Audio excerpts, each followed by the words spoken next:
Halo Mama Papa dan semua pemirsa, jumpa lagi dengan kami di TK Ricci Channel.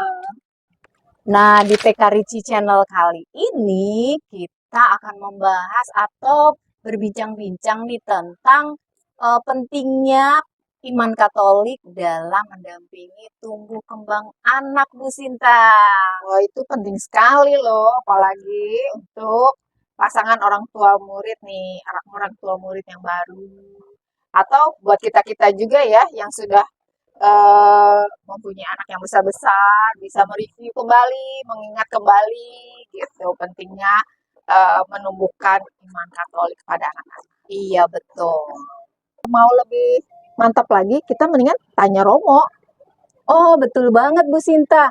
Hari ini nih, anak-anak TK Ricci kebetulan ada kegiatan di Wisma Saverian. Mereka mau bermain-main dan berkegiatan sama frater. Kalau begitu, let's go! Jalan serta Yesus, jalan sertanya setiap hari. Jalan serta Yesus selamanya. Jalan dalam suka, jalan dalam duka, jalan sertanya setiap hari. Jalan dalam suka, jalan dalam duka, serta Yesus selamanya.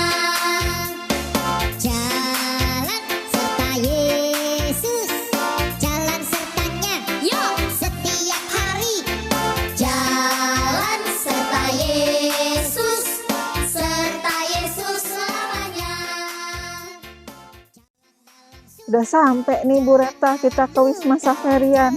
Betul, kita masuk yuk Bu. Yuk. Setiap hari. Jalan dalam suka, jalan dalam duka, serta Yesus selamanya. Itu Romonya Bu Reta. Jalan Yuk kita ke sana. Yuk. Halo Romo. Hai Bu, selamat pagi. Pagi, apa kabar Bu? Baik. Baik. Selamat datang di Wisma Saverian. Terima kasih Romo.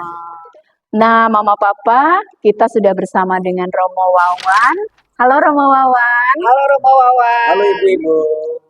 Nah, Romo, sebelum kita berbincang-bincang jauh dengan tema podcast kita boleh tahu nggak nih Romo, ini ruangannya namanya apa ya Romo?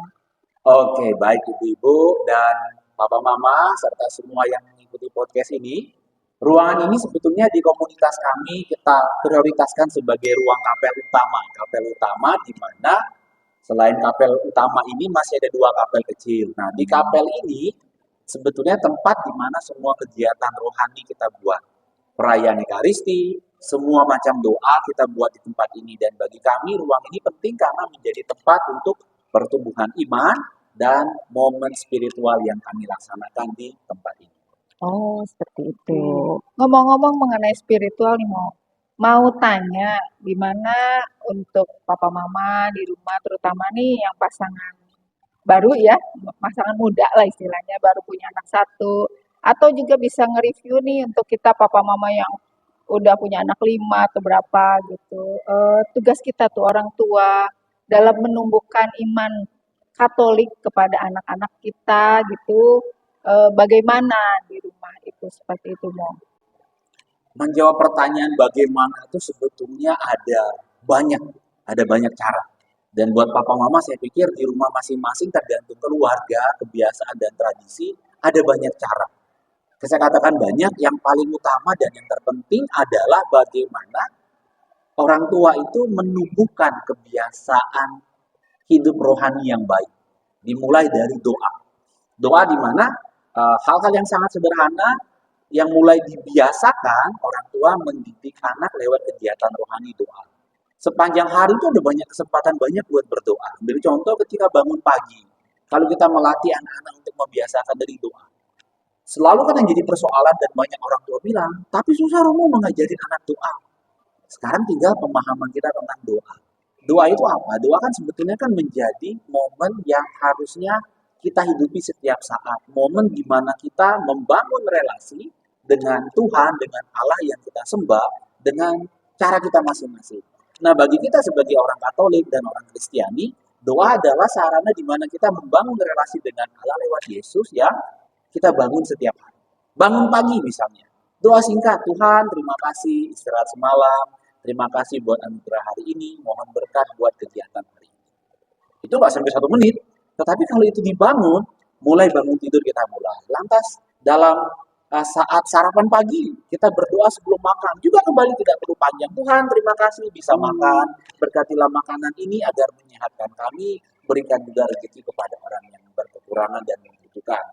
Dalam perjalanan ke sekolah sebelum pergi, orang tua dan di banyak keluarga sebuah tradisi yang baik yang saya lihat ibu-ibu ya. Orang tua itu semacam memberikan berkat kecil, memberi berkat tanda salib di dahi pada anak. Semacam berkat tapi juga doa di mana orang tua mempercayakan perlindungan Tuhan buat anak perjalanan sehari. Nah itu momen pagi aja kita lihat, sudah ada kesempatan emas 3 yang orang tua bisa buat. Nanti kalau kita sudah melatih itu, anak-anak diingatkan, sebelum makan jangan lupa doa ya, dia akan buat hal yang sama di sekolah. Dalam perjalanan pulang, kalau itu sudah dibiasakan berdoa singkat. Di sekolah, pasti ibu-ibu juga mengajarkan anak-anak toh. Betul. Diajarkan doa juga. Lalu nanti sore, waktu mau makan malam atau malam sebelum tidur. Singkatnya, bangun kebiasaan baik mengajarkan anak berdoa. Plus nanti ada masih banyak cara lain ibu. Anak-anak dibiasakan dengan kisah kitab suci, membaca atau kalau anak-anak belum bisa membaca, kita orang tua membacakan kisah-kisah kitab suci. Lantas ketika ada kegiatan di gereja, anak diajar. Kegiatan di lingkungan atau wilayah, anak diajar.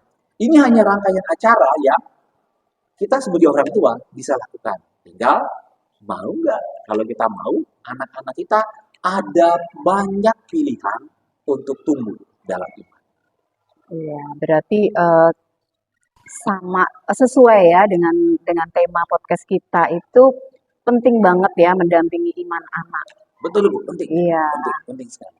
Kita juga di sekolah ya Bu Sinta ya, turut mendukung pertumbuhan iman anak. Banyak sekali juga kegiatan kita ya Bu Sinta di TK aja misalnya kita ada doa rosario, terus Kitab suci ya. iya baca kitab suci, terus apalagi tuh Bu Bisa Sinta? bulanan, Ya, Iya, misa bulanan dari TK sampai SMA gitu. bisa menjelang ujian, betul. bisa awal tahun ajaran, dan kegiatan-kegiatan lain yang saya percaya di RICI kita menawarkan itu. Dan saya percaya pasti ibu-ibu guru di sekolah dan bapak ibu guru juga yang mengajarkan sebelum kegiatan belajar mengajar pasti diawali dengan doa kan? Betul Betul sekali. sekali. Kita awali dengan doa, kita tutup juga dengan doa, dan itu juga anak-anak kita ajak untuk memimpin doa dia dengan doa spontan mereka. Seperti itu. Itu tambahan Bu, kalau tadi menjawab pertanyaan apa yang orang tua bisa buat, sama. Orang tua bisa melatih anak di rumah untuk belajar berdoa. Dan itu yang kadang-kadang menjadi tantangan. Kenapa? Karena ketika kita minta anak-anak, ayo pimpin doa. Semua langsung kusuk mengambil sikap dan menundukkan kepala. Tapi nggak ada yang mau mulai. Kenapa? Karena mereka tidak dilatih untuk berdoa. Nah, saya pikir ini sebuah undangan, ajakan, tapi juga peneguhan bahwa papa mama, orang tua, itu bisa mengajarkan kepada anak-anak, ayo deh mulai pimpin doa. Nggak bisa mah. Doa itu apa? Doa itu kan sama seperti kita ngobrol. Nah kalau ngobrol itu kan sebenarnya kan kita bisa ngobrol, mau yang panjang, sedang, sama singkat. Kita bisa doa singkat, doa sedang, sama doa panjang. Kita bisa doa singkat ya Tuhan. Terima kasih. Kenapa? Karena saya sehat hari ini. Tuhan, terima kasih ada papa mama yang baik. Tuhan, terima kasih ada kakak-kakak yang baik. Adik-adik saya yang menyenangkan, teman-teman yang menyenangkan. Sekarang saya mau tidur biar tidur dengan nyenyak dan tenang. Sederhana, tapi itu sebuah doa. Ya, kalau kita biasakan dan ibu-ibu di sekolah ya, anak-anak disuruh mimpin doa di depan teman-teman. Itu sebuah hal yang baik, Bu. Sebuah hal yang baik di mana kita bukan cuma menumbuhkan, mengingatkan, tapi melatih anak-anak kita untuk tumbuh secara spiritual. Agar doa itu bukan sesuatu yang asing dari hidup mereka, tetapi sesuatu yang mereka hidupi, akrab, menjadi bagian dari hidup harian mereka. Iya, betul banget Romo. Banget ya. Kita juga takjub gitu ketika mendengar doa-doa spontannya anak-anak ketika kita ada kegiatan jalan salib tuh di Kanosa maupun di sekolah gitu. Doa anak-anak itu menyentuh banget tentang tentang Yesus yang disalib, Yesus yang terluka, Yesus yang jatuh, itu mereka ungkapkan, itu kita Sampai takjub, Takjub. takjub. Betul Ibu-ibu. Jadi kadang-kadang tuh kita dikagetkan ya melihat kok anak-anak kita bisa berdoa dengan baik. Saya tuh selalu membayangkan anak-anak itu seperti itu. Jadi seperti spons. Jadi yang di masa pendidikan awal itu mereka tuh menyerap semua. Jadi proses penyerapan itu terjadi dari apa yang mereka lihat, yang mereka dengar, yang mereka saksikan sendiri. Maka memang peran orang tua di rumah dan Bapak Ibu guru di sekolah itu menjadi penting bagi anak-anak khususnya di masa pembinaan dini ini agar mereka itu dilatih, diberi kesempatan melihat dan mencoba mengalami kehidupan rohani yang baik yang bahasa sederhana itu kita katakan doa. Jadi anak harus melihat orang tuanya sering berdoa, orang tuanya akrab dengan teks kitab suci, orang tuanya terlibat dalam kehidupan gereja. Nah, ketika itu semua dilihat dan dibuat dengan sukacita dari orang tua, anak pasti akan melihat kenapa papa mama itu senang waktu habis berdoa. Kenapa papa mama itu bahagia ketika pulang dari gereja? Kenapa papa mama itu kok pulang dari doa lingkungan, pulang dari rapat di paroki, itu ada sebuah sukacita. Nah, teladan ini yang suka atau tidak nanti akan diserap oleh anak. Anak melihat dan akhirnya membuat mereka pun ada kerinduan. Wah, papa kok habis doa kok tampaknya bahagia. Mama kok setelah berdoa rasanya kok damai. Anak akan nanti mungkin pelan-pelan mendekati. Atau kalaupun tidak, dari orang tua dan kita para guru itu mencoba menularkan, memberikan teladan agar anak lihat dan mereka mulai, kita memakai gaya jemput bola. Jadi kita ajak anak-anak, ayo terlibat. Mari doa yuk, doa yuk sama mama, kita doa sebentar sebelum tidur, yuk doa sebelum makan. Yuk kita di gereja saatnya buat berdoa. Nah, saat kebiasaan-kebiasaan baik ini kita tumbuhkan, kita latih, dan nanti itu terinternalisasi menjadi bagian dari hidup anak-anak kita, maka suatu saat kita akan kagum, wih, anak kita bisa berdoa, anak kita berdoa dengan sangat indah, dengan sangat tulus. Dari mana? Yaitu karena kesaksian kita. Ibu guru, bapak ibu guru di sekolah, orang tua di rumah, ketika dari dua sisi kehidupan anak di rumah dan di sekolah, apalagi kalau tinggal di lingkungan masyarakat yang punya sikap hidup spiritual, hidup rohani yang baik, percayalah, anak-anak kita akan mengagetkan kita dengan kehidupan doa yang luar biasa. Oh ya, mau nanya nih, sebelum kita mendengarkan bacaan Injil pada saat misa Ekaristi itu di gereja, itu biasanya Romo kan suka bikin tanda salib nih, 3. Nah itu ucapan doanya apa? Biasanya ada beberapa orang tua yang belum tahu dan anak-anak terutama juga banyak yang belum tahu itu doanya apa sih, Mo? Ya kadang-kadang orang berpikir itu ngapain sih ada ritual kecil kayak musir-musir lalat gitu ya segala macam. Enggak. Tadi sebetulnya gini. Jadi waktu kita jadi sebelum pembacaan Injil itu kan biasanya ada lagu Haleluya atau baik pengantar Injil ketika masa Prapaskah, lalu imam bilang Tuhan bersamamu dan bersama rohmu, lalu imam kan bilang inilah Injil suci menurut pilihan santonya Matius, Markus, Lukas atau Yohanes.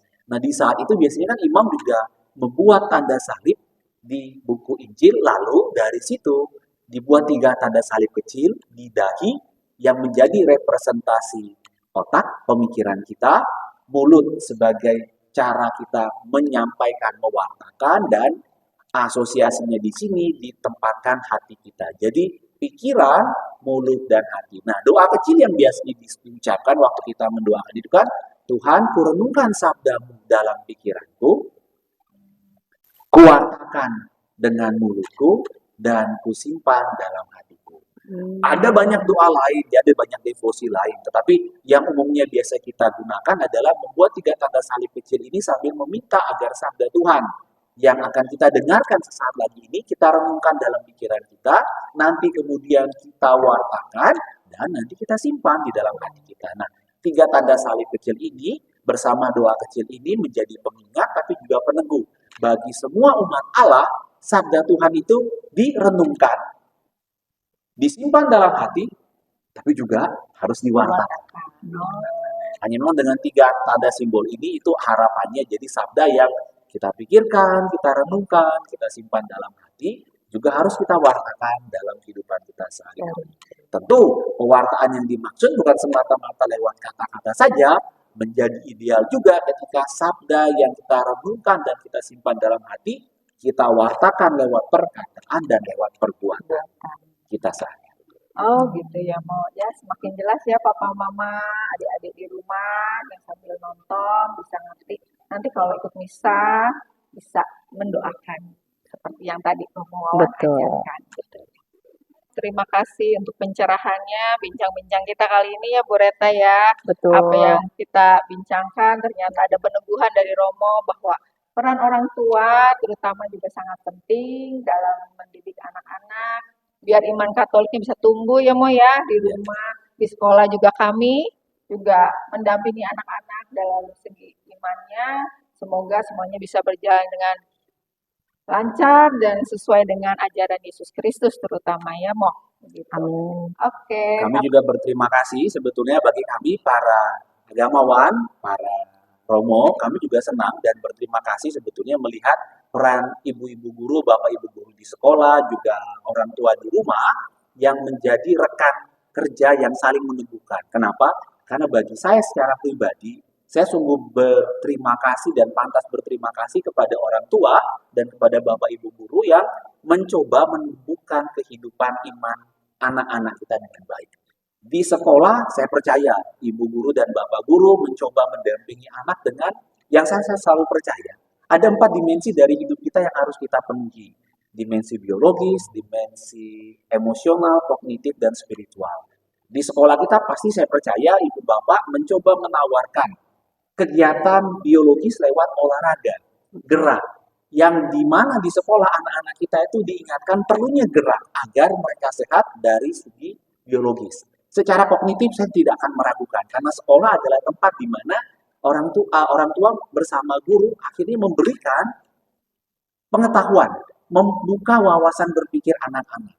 Lantas dimensi emosional di mana lewat kegiatan seni, kegiatan yang membuat emosi kita terbantu untuk senang dan bahagia, itu juga hal penting yang saya percaya di sekolah. Para guru mencoba menawarkan itu.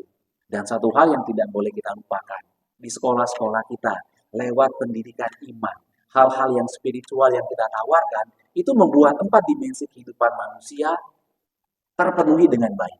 Dan saya berterima kasih kepada para bapak ibu guru di sekolah, para orang tua di rumah yang mencoba bekerja sama memenuhi 4 dimensi kebutuhan manusia, khususnya bagi anak-anak kita. Saat anak dilatih untuk tumbuh sehat, saat anak dididik lewat ilmu pengetahuan, anak diberikan sukacita, diteguhkan dimensi emosionalnya, dan yang terpenting dan seringkali terlupakan, dimensi spiritual ini, yang saat orang tua di rumah, ibu guru, bapak guru di sekolah, dan khususnya di sekolah kita di Ricci, di mana perhatian terhadap hal rohani ini menjadi hal penting yang tidak boleh diabaikan. Saya sebagai agamawan sangat berterima kasih kepada sekolah kita, ibu guru dan bapak guru ya, yang begitu mendampingi setiap hari, dan bapak ibu guru juga, orang tua di rumah mencoba mendidik anak kita sehingga 4 dimensi kehidupan anak kita ini bisa berjalan dengan baik. Terima kasih buat papa mama di rumah yang dengan semangat terus mengajarkan dan memenuhi 4 dimensi ini, dan bapak ibu guru di sekolah ya dengan cara kalian masing-masing. Semoga kerjasama bapak ibu guru di sekolah, orang tua di rumah membuat anak-anak kita yang kita dampingi pertumbuhannya dari sekarang tumbuh menjadi anak yang baik. Terima kasih para orang Amin. tua di rumah dan bapak ibu guru di sekolah ya. Terima kasih banyak. Terima kasih Romo untuk bincang-bincang kita hari ini. Sama-sama.